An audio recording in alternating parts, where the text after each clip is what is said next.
Mike Tyson. With the heavyweight championship crown came all the jewels, the million-dollar mansions and luxury cars and beautiful women. So how could this legendary champ who fought so hard, who achieved so much, end up losing it all both in and out of the ring? Let's look behind the tabloid headlines and discover how this great fighter became the fallen champ.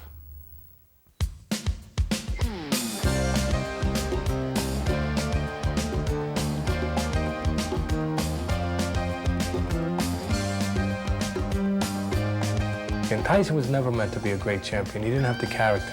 He was meant to be a shooting star. He was meant to be a sensational shooting star. It was like watching a pilot for a movie. Here's this kid, 13 years old. He's in reformatory. His life is about to head towards Attica or death. He was a great, great boxer. Walked the cuss was taking my gloves off. I said, what do you think? He said, that's a heavyweight champion of the world. That was a right to the body and an uppercut to the head, and Berbick is down.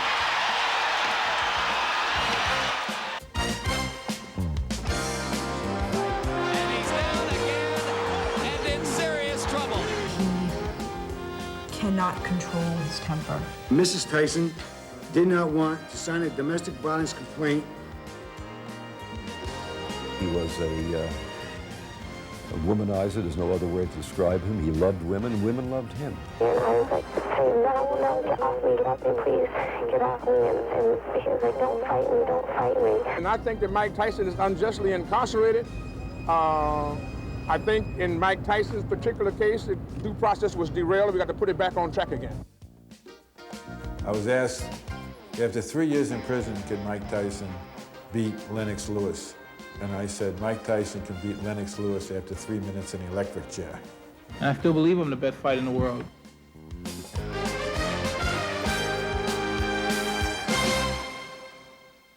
Michael Gerard Tyson was born into crushing poverty on June 30th, 1966. Tyson doesn't like to talk about his early days on the streets of a Brooklyn ghetto. There are no pictures of his mother, Lorna, but Michael was the third child in the family fathered by Jimmy Kirkpatrick. Kirkpatrick never married Lorna Tyson, so it was her last name that he was given. The Tysons, close to destitute, lived in Brownsville, one of Brooklyn's toughest neighborhoods. Kirkpatrick abandoned the family before Mike's second birthday. And some would say Tyson spent most of his first 25 years searching for a father figure to replace him. Young Mike was physically huge, but he had a sensitive nature, a high-pitched voice, and a lisp. The other children in the neighborhood picked on him mercilessly, taunting him with the name Big Head Mike. Friends say Tyson probably started fighting on the street as a matter of self-preservation as much as anything else. Perhaps it was for food and money to survive. Perhaps it was rage born out of the teasing and taunting he'd endured. Tyson turned to muggings and robberies and would be arrested several times before the age of 12. Mike says when he was 9 years old, he was hanging out with kids 13, 14 years old because he was physically their size, but mentally, he wasn't there. He talked a lot about, seemingly unashamedly, about some of the bad things he did, mugging old ladies and doing, pulling off these mugging incidents, and as if, this is me and this was part of me, and take it for what it's worth. Tyson was in and out of reformatories, winding up in the Tryon School for Boys in upstate Johnstown, New York. Tyson had already decided he wanted to be a boxer and asked to see a staff member named Bobby Stewart, who'd been a professional and who taught at the facility. Stewart told the 12-year-old if he wanted to box, he'd have to straighten out. The words changed Tyson's life forever. I remember him the first time I saw him, they were marching through the biggest staff on campus. We're marching him through from their place to ours. They said, he's coming. We had to put him in a holding room, lockup room. And they said, Stewie, to me, they said, he's bad. He's uncontrollable, fighting, everything doesn't go his way. He said, Mr. Stewart, he said, I want to become a fighter. And I said, yeah, so are the rest of these guys. I said, but if you look, it takes you got to be a fighter, you got to be tough, disciplined. He said, you obviously aren't, or you wouldn't be here in the first place. And I said, I'll work with you. I said, if your behavior continues, one slip, I said, and you're done. I'm not going to spend my time. So it was just remarkable. I told him when you go to school, I said, I don't care if you flunk every subject, but you behave. You behave, you don't act out, and you try. For 12-year-old Mike Tyson, perfecting the moves he learned from Stewart became an obsession. Long after lights out in the reform school, guards would hear Tyson grunting as he practiced into the night in the dark in his room. Perfecting technique became Tyson's obsession, and it didn't stop when he left trying, as Stewart found out when they went back into the ring. He hit me with a jab. I'd never been hit with a jab like that ever. And it rocked me, but I couldn't let him know. I grabbed him and tied him up. And so I acted like nothing went on. Boom, hit me again. Again, I tied him. I don't think he knew, because I wouldn't let on. If I let on, I couldn't let him overtake the staff. Bobby Stewart had trained in a small gym above the police station in the tiny town of Catskill, New York, learning his boxing from a veteran teacher named Cus D'Amato. D'Amato had also coached 2 world champions, Floyd Patterson and Jose Torres. So when Stewart's pupil Mike Tyson showed real promise, it was only natural that he would bring Tyson to D'Amato for a tryout. In 1979, the young Mike Tyson first climbed into this ring, and with D'Amato looking on, began to spar with Stewart. He was 27 years old, Stewart, and a former professional fighter. So obviously someone who should handle a 12-year-old kid. And Tyson showed extraordinary power and forced Stewart to open up to a point just to keep him in his place. We always won 3 rounds. And after the second round, he was forcing me, pushing me into the corner and stuff. I popped him. It wasn't really that hard, but it made his nose bleed and spread.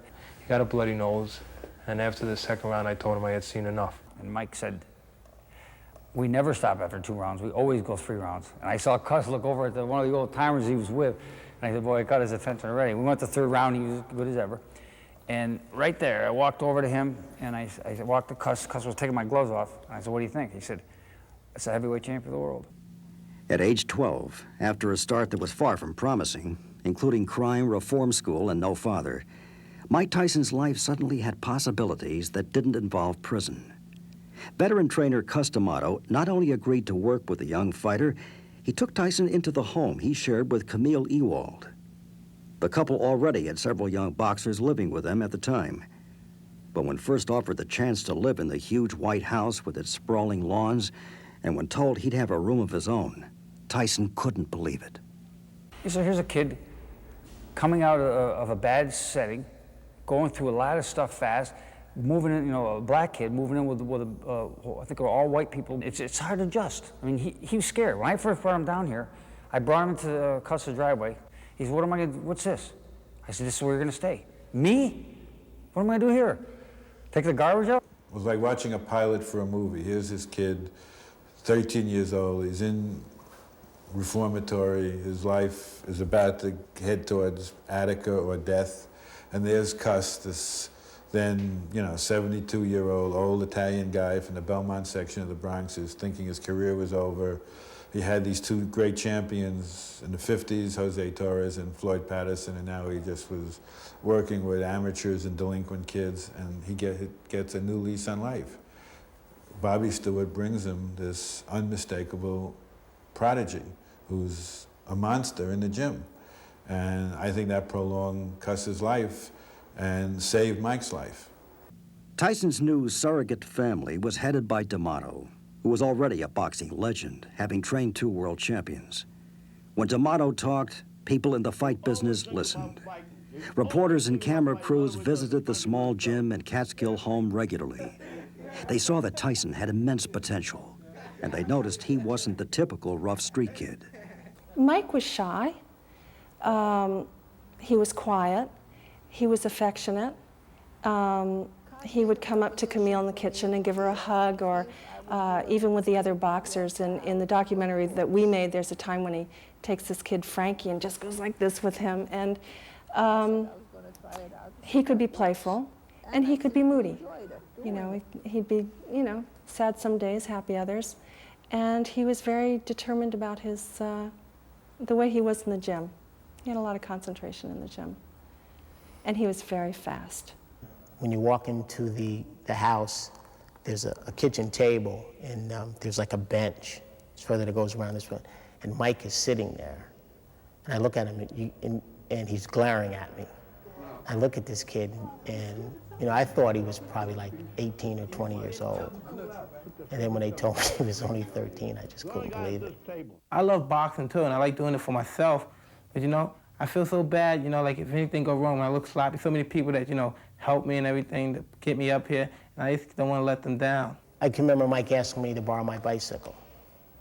And I said, sure, you can take a ride on my bicycle. And he was looking, he just couldn't believe that I would give him my bicycle. Then he broke the pedal, and he was just waiting for me to, I guess, to explode.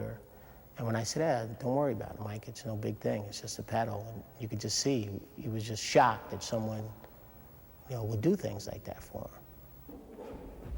That's it, see, ain't no way he's gonna hit you then, right? And remember, it's always good to throw the punch where you could hit him and he can't hit you. That's what the science of boxing is all about. Trained to get away from punches, not only defensively to save himself, but to create openings for his power and for his speed.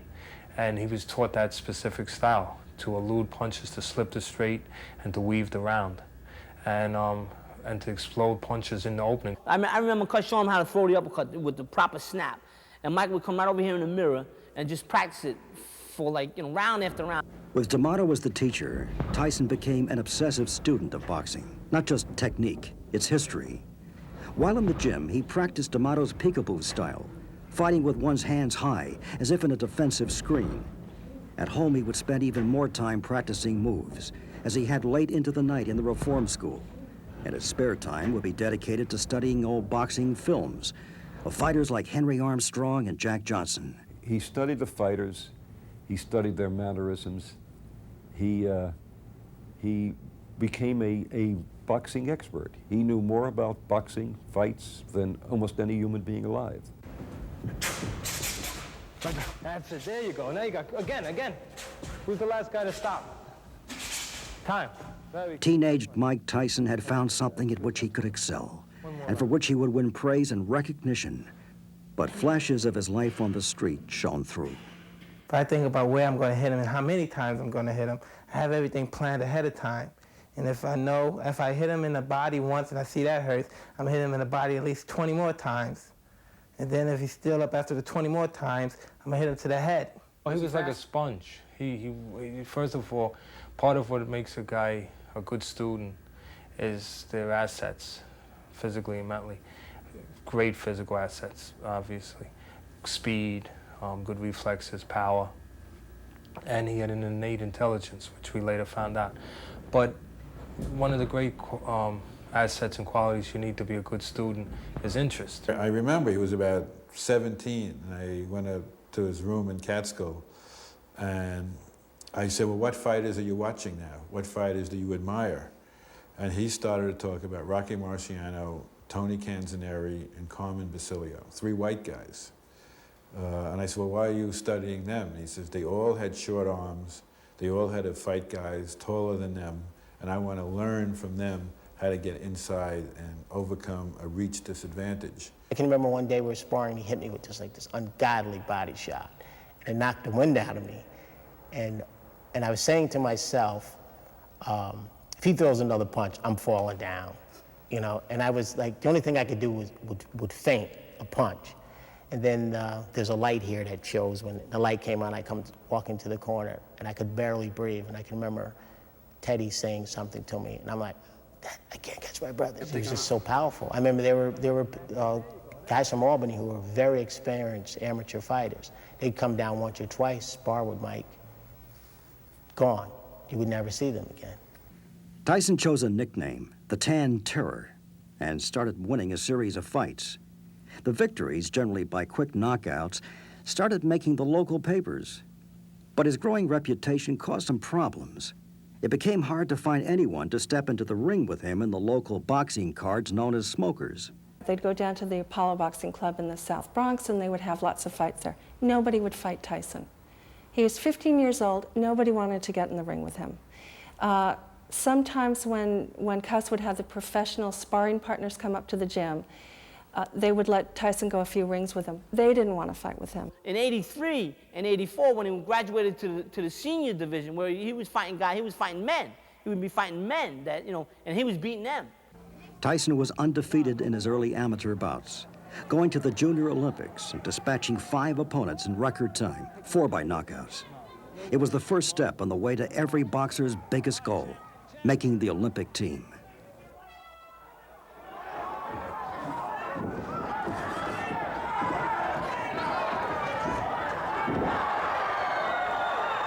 It was the first positive things that ever happened in his life. I mean, and he was getting in the newspaper for more than a police blotter. The quickest route to boxing prominence is an Olympic gold medal, and Tyson, backed by D'Amato, entered the competition to make the U.S. team. It would prove to be his first disappointment in boxing. His opponent in the finals was Tyrell Biggs. Later, as a pro, Tyson would knock him out. But under the Olympic scoring system, Biggs' light jabs counted as much as Tyson's sledgehammer blows. In the Olympic trials, Tyson lost and didn't make the team. He really got robbed. He really won. Mike should have been the Olympic champion. With his Olympic hopes dashed, Tyson went off to fight and win in Europe. Though without a gold medal, marketing Tyson would be tougher. Among the key backers at the D'Amato Boxing Club were veteran fight managers Bill Caton and Jimmy Jacobs, who would handle the early career of the promising teenager. Caton came up with a video you're now seeing, a compilation of Tyson's early fights, showing his devastating power. We made cassettes of all of Mike's fights and got them right out to the television stations. Even as Tyson was first turning pro, sports writers were not just hearing, they were seeing Tyson at work. His first professional fight was against Hector Mercedes. Didn't last long, and Tyson's reputation grew. It was in a small arena in Albany, seating only a few hundred people, and that's where Mike made his first appearance against Mercedes. Knocked him out, of course, in the first round. And he looked like an animal. I mean, when you saw him fight that way, and he fought that ferociously and that well. But what he was really doing was he was being effective. He was technically using what he was taught, and he was real good at it. Tyson might have been winning in the ring, but outside, he was to suffer devastating personal losses, just as his career was developing. His mother, who had stayed in Brooklyn and who he loved, though he rarely saw her, developed inoperable cancer. Tyson visited her one last time in the hospital, then she quickly died. Suddenly, all Tyson had left was his surrogate family. I think it was '83 or '82. So then it's at that point, after his mother dies, is when he asked Camille, would you be my mother? And then Cus, I think it was '84, became his legal guardian. In 1985, Tyson fought 15 pro bouts, all ending in knockouts before the 4th round. But late in that year, as he was marching towards a shot at the heavyweight title, Tyson suffered what would be the most devastating loss of his life. November 4th, Cus D'Amato, the man who replaced what little real family Tyson had, died. Before his 20th birthday, Tyson was once again emotionally alone. The championship fight was 10 months away, but the lessons D'Amato had taught him were what kept Tyson focused as he prepared for the match. And I asked Mike, as we were driving along one that day, I said, Mike, what would Cus say about this guy, about Berbick? And he said, what do you mean? I said, what kind of fighter do you think Cus would say this guy is? Because I wanted Mike to know exactly what level fighter Berbick was, so he wasn't too terrified, too afraid, too nervous. And Mike thought about it for a second. He said, well, Cus would say this guy's a tomato can. And I said, I just wanted to see if you think the same way I do. He said, yeah. That was a right to the body and an uppercut to the head, and Berbick is down. 19-year-old Mike Tyson dispatched Berbick in the 2nd round, the former street thug becoming the World Boxing Council's heavyweight champion. Tyson, moments after being handed the championship belt, would dedicate the victory to the memory of his teacher, Cus D'Amato. Mike Tyson's managers, starting with Cus D'Amato, had kept the young boxer in the ring, fighting every 3 or 4 weeks. But as the new WBC heavyweight champ, Mike Tyson fought just 4 times in 1987, consolidating the title, with wins over James Smith, Pinklin Thomas, and Tony Tucker, and defending the crown with a revenge victory over Tyrell Biggs, the man who'd won the Olympic medal Tyson had been denied. In 1988, there would be 3 successful defenses, culminating in the sensational knockout of Michael Spinks in Atlantic City. Michael Spinks has to keep moving because every shot... Oh, uppercut landed inside and Spinks went down. That is the first time Michael Spinks has ever been down in a professional fight. And he's down again and in serious trouble.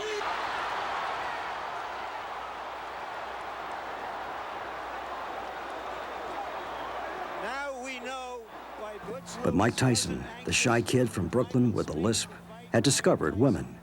Or, more accurately, they had discovered him. He had called himself the Tan Terror as a teenager. But now the papers were calling him Iron Mike. With fame and money comes attention, and then, you know, things like a lisp or being this big imposing guy, you know, and now all of a sudden your money makes you look good and they don't hear that lisp. He's Mike Tyson, he's heavyweight champion of the world. Women are literally lining up to meet him. He can pick and choose, and that has to be for a guy who didn't know how to handle women to begin with. An absolutely devastating experience. I mean, it's a kid running amok in a candy store. When he knocked out Larry Holmes, he had Robin Givens in one section, Naomi Campbell in the second section, and Suzette Charles in the third section, and they were all very classy women. He fell in love with Robin Givens. Let's get the lead out. Yes, dear. Mike Tyson, the world heavyweight champion, had fallen in love. She was an ambitious young actress whose mother always seemed to be in the picture. He was the champ, worth millions, with the potential for hundreds of millions, but considered immature.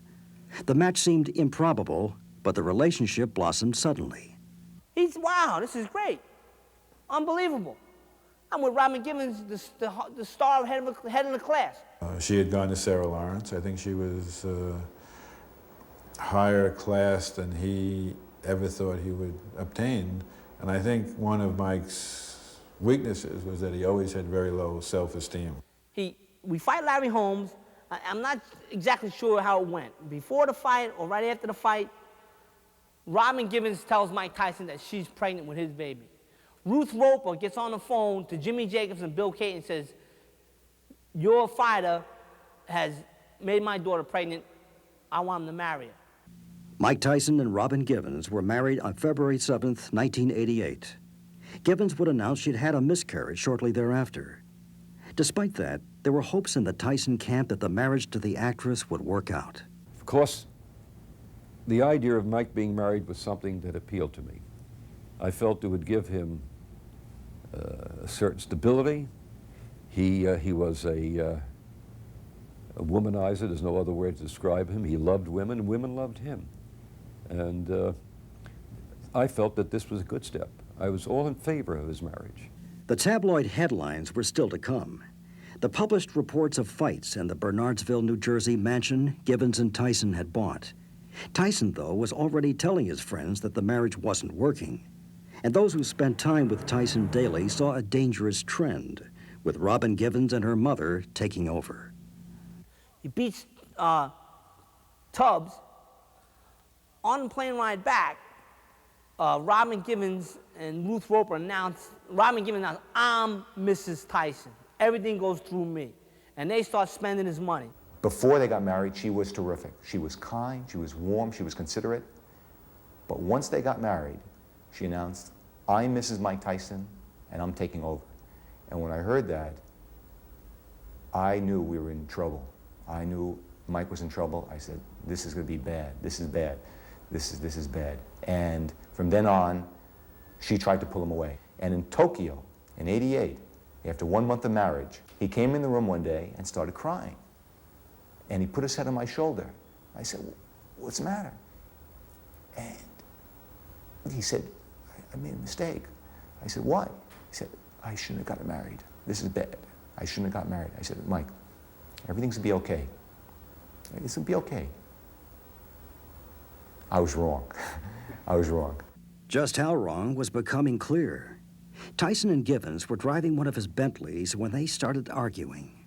Tyson became so angry that he jumped out of the vehicle and told surprised police officers they could keep it, though the next day he sent an aide to get it back. In training, Tyson looked great as he prepared for another title defense. But outside of the gym, things were getting badly out of control. Robin Givens' mother, Ruth Roper, was painted in newspaper stories as the architect of a scheme to grab Tyson's millions. Givens rushed to her mother's defense on live television. I plan to be here today because I'm angry, because my mother, who has been the best mother and clearly become Michael's mother, and if you can just see their relationship, it's a beautiful relationship, is really being crushed by all this. Sensational charges flew. Allegations that Givens and her mother were trying to eliminate the people who'd brought Tyson to greatness. Givens portrayed herself as a loyal wife, trying to protect her husband against boxing sharks, who she claimed were stealing Tyson's money. With a vicious behind-the-scenes battle for control, only in the ring did Tyson seem safe. But that, too, would change. His fight with Spinks, he may have been one of the two best heavyweights of all time. The moves he made in that fight were extraordinary to knock out Spinks, who was a very capable fighter in 91 seconds. But then he fired Kevin. He broke off from me. Ruth Roper hits Bill Kane with a lawsuit the day of the fight that I know in my heart Mike Tyson knew nothing about. 1988 became a blur of embarrassments and disasters for the champ.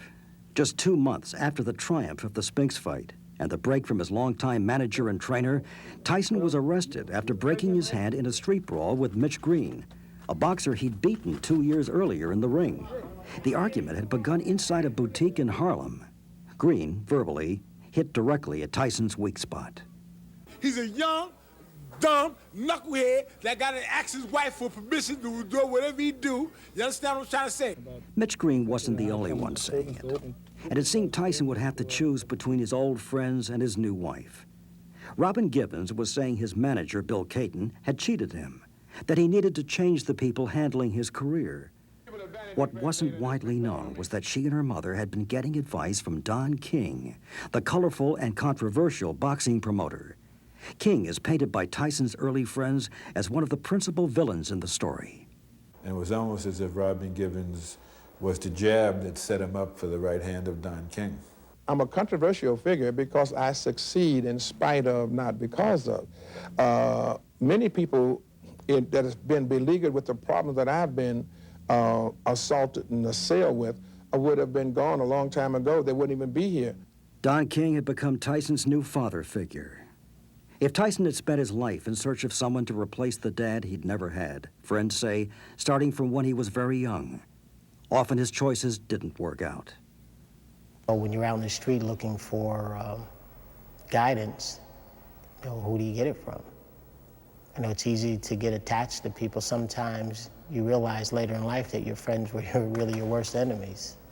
Mike Tyson was the world heavyweight champion. And on the streets of Brownsville, where he'd spent his early years, there were murals in his honor. But in a throwback to his days on these mean streets, Tyson had broken his hand in a street brawl. Behind the scenes, Tyson's personal life had become increasingly bizarre. The arguments between Tyson and his wife, Robin Givens, continued and escalated, with rumors being printed in newspapers about the most intimate details, some of them completely false. They inserted into Mike's head that Robin was having an affair with Donald Trump. This was the beginning of the end, because this did two things for Don King. It put Mike's perfect marriage on the rocks, and it also cracked the relationship that Donald Trump had with Tyson. Trump, the prominent New York developer, had tried to straighten out Tyson's increasing financial and management problems and secure Tyson's fights as an attraction for his Atlantic City hotels. For a while, Trump added stability to Tyson's professional life, but his personal life was increasingly troubled.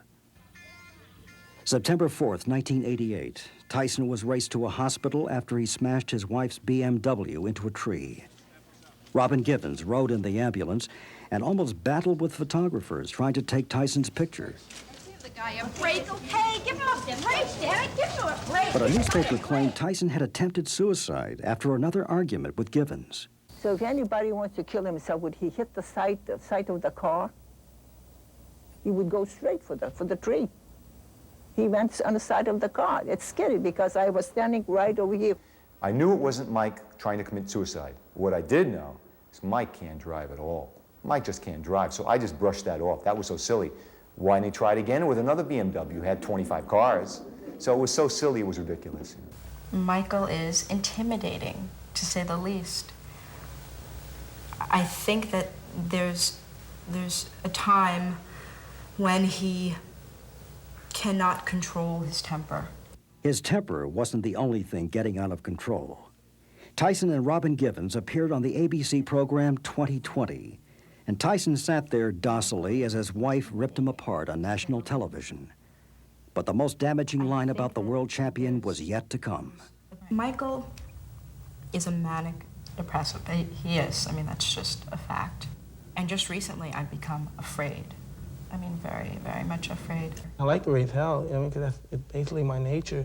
I mean, coming from my background and everything, but I mean, I'm not a violent guy. I would never want to hurt anyone. One of them was going to hurt each other, and she decided to do it that night to expose what they were going to, because Robin never realized that Mike's buttons were being pushed. When we walked into that house, he was a 200-pound gorilla. Robin does the 20/20 and paints this brutal picture of Mike Tyson. He looked like he was dazed, like he just wasn't there. It was a few days later that, you know, he blew his stack. At no time did the police observe Mr. Tyson strike or threaten anyone. Blowing his stack, this time, meant a huge argument with Givens in which Tyson reportedly hurled furniture out of the window of the Bernardsville mansion the couple shared. Soon the police arrived. They just as quickly left. But Tyson's marriage was in shambles, as was his image. They convinced Mike that he was manic depressive, which he wasn't. In fact, Mike actually stated to the press that he was manic depressive. They put him, when I say they hired or retained the services of a psychiatrist who put him on lithium, a very dangerous mind-altering drug, so that, and kept reminding Mike to take the drug, which he should never have taken in the first place. It was time for major damage control, and Tyson's longtime friend stepped in, hiring their own psychiatrist. When I saw him, he showed no sign whatsoever of psychotic thinking or behavior, and none of the criteria that are required to establish a diagnosis of manic depressive illness. Givens was on the way out. But despite the favorable diagnosis, Tyson's temper was so frayed that one morning when he spotted a cameraman taping his training run, he hurled his Walkman at the lens. Tyson wouldn't admit it, but his breakup with Givens was not something he wanted. His friends say he really was in love with his wife. I made a huge mistake. I forgot what it was like for a young guy to think he was in love, to be in love, to think you're in love, and lose the woman of your dreams, to lose this woman. For whatever reason, Mike was distraught. He was really sad. He didn't show it, he's a professional, but I should have realized he was that sad, that emotionally distraught. And I should have stayed with him, I should have been with him, I should have taken him on a trip somewhere to make him forget his troubles, and he would have been fine. That was my mistake. Because everything was chaos. I was fighting with a wife, with managers, you know, with promoters and managers fighting. I was torn between everybody because I wanted to be loyal to everyone. I never had a chance to be loyal to myself. I think he became more and more of a lost soul. Trained less and less, hung out more and more with these pimps and drug dealers and rap musicians. And there was no one in his life to reinforce the positive values, and no one in his life who loved him enough to say, no, you can't do that. By all accounts, Mike Tyson was headed for a fall. He was still fighting, and for the moment holding on. But those who taught him and saw him rise were seeing their hard work evaporate. February 25th, 1989, Mike Tyson beat underdog Frank Bruno. But Bruno started strong. Tyson, for the first time, seemed less than invincible in the ring. He'd no longer slip punches. He came right in straight. He didn't bob and weave. He didn't punch in combination. He was no longer the same fighter he was when he was being taught by Kevin Rooney. He rocks Tyson in the first round. Rocked him. He doesn't finish him. He should have. He doesn't. Mike knocks him out in the 5th round. I saw 100 mistakes. 100. Tyson wasn't really challenged when he knocked out Carl Williams 5 months later in a first-round walkover. His next scheduled bout was with Buster Douglas, a title defense with someone who should have been an easy opponent, but Tyson seemed to have lost his intensity, the animal power that had propelled him to the top. He was overconfident, out of shape, Buster Douglas was in shape and proved it, blasting Tyson hard. Douglas landed that punch, but he was beating Mike the whole fight. And if you look at that fight from the introductions on, Mike was not himself. His mind seemed a million miles away. He lacked that animal intensity. It was like an imposter had invaded his body. Mike never trained for that fight. Mike was in no condition for that fight. Mike's techniques eroded, and when the other guy starts throwing punches, Mike starts getting hit because he doesn't practice the techniques anymore. And when you add the combination together, and a very finely tuned Buster Douglas, confident, trained, at the right spot at the right time, very relaxed, doing his best, it was the wrong combination for Tokyo. And Mike got knocked out in 10 rounds. It's over. It's over. Mike Tyson has been knocked out. And when I was champion, I gave everybody a chance, and I didn't like anyone making any kind of excuses when I beat them. So by all means, I'm not going to make any excuses. I lost. The reason I lost, you know what I mean, not irrelevant. Just a loss is a loss. You take the bitter with the sweet, so we don't crack. And I still believe I'm the best fighter in the world. Just give me another chance. The titles are meant to be won, and they're meant to be lost. These things happen. But you know, like I said, I'm the former champion. Just give me a rematch. Tyson wanted to fight Douglas again, but Don King didn't seem to be pushing hard for the rematch. As the controversy swirled, there were even louder questions about the pairing of the ex-champ and the promoter. Allegations that King's side called sour grapes. Complaints that King should not try to be both Tyson's manager and promote his fights. A manager tries to get as much money for his fighter as possible. A promoter tries to pay the fighter as little as he can because he keeps the difference between the income and what he pays the fighter. So there's a basic conflict of interest between a promoter and a fighter. Though he'd started his boxing comeback with a series of 4 impressive victories, Tyson went out of the gym, was alone and isolated. Then Don King asked him to come to the Miss Black America pageant in Indianapolis, saying it would help his tarnished image. Tyson's bodyguard and chauffeur says Tyson was in no mood to go, having spent the day at a memorial service for a friend. Don insisted that he do this Indianapolis thing. He needed to do this because he needed to go there and represent all the black people of America, and it's your duty, you're a black man, and he hides behind that black rage of black and black and black, and finally he gets to this guy to a point where he says, all right, I'll go. Just leave me alone, get us 2 tickets and we'll be there. I was on that US Air flight with Mike Tyson that morning prior to boarding when Dale Everett's, Mike Tyson's, Don King's nephew, police officer, shows up that Don King has a new set of orders, that they're escorting Mike Tyson to Indianapolis, and I'm to drive one of the Ferraris back to Ohio and wait for Mike to come home. Hello, my name is Desiree. Mike Tyson would later say his evening with Desiree Washington hadn't seemed that out of the ordinary to him. But the teenage Miss Black America contestant story, told to a 911 operator, was of a date she'd remember for all the wrong reasons. I went out with this person in the limousine that night, and the person told me that he had to go in to get his bodyguard and asked me if I wanted to come in for a second. And I said, oh, okay, fine, thinking that this was a nice person. And we went in, and the person started attacking me. The report coming into Indianapolis Police Headquarters July 19, 1991, was the kind of sad story police hear all the time. But this time, the accused rapist was Mike Tyson, a world-renowned heavyweight boxer. I came out of the bathroom, and this person was in his underwear, and he just basically kind of did what he wanted to do, and he kept saying, don't fight me, don't fight me. And I was like saying, no, no, get off me, please, get off me. And he was like, don't fight me, don't fight me. And the person was a lot stronger than I was, and he just did what he wanted. And I was saying, stop, please, stop. And he just didn't stop. And okay, now who's wrong? Mike Tyson had met Washington when he was brought to the Miss Black America pageant by promoter Don King. The visit was a publicity stunt in the middle of Tyson's preparation for his first big money fight after losing the World Heavyweight Championship. Tyson had asked Washington out on a date. She'd accompanied him back to room 606 in the Canterbury Hotel, his room, well after midnight. Tyson's account of what happened recorded on audio tape when he testified before a grand jury, was that the only thing he'd done wrong was not treating Washington nicely after they had sex. He hadn't walked her to the door. I said, I want you. She said, I want to be me and you alone. Yeah. I want you. Yeah. Okay, what did she say? She said, okay, just call me. Did you say anything else? No, I had to leave. He's grabbed every woman in town. Mike Tyson was used to fans and victories. But when he came to the Marion County Courthouse, he was headed for the worst defeat of his life.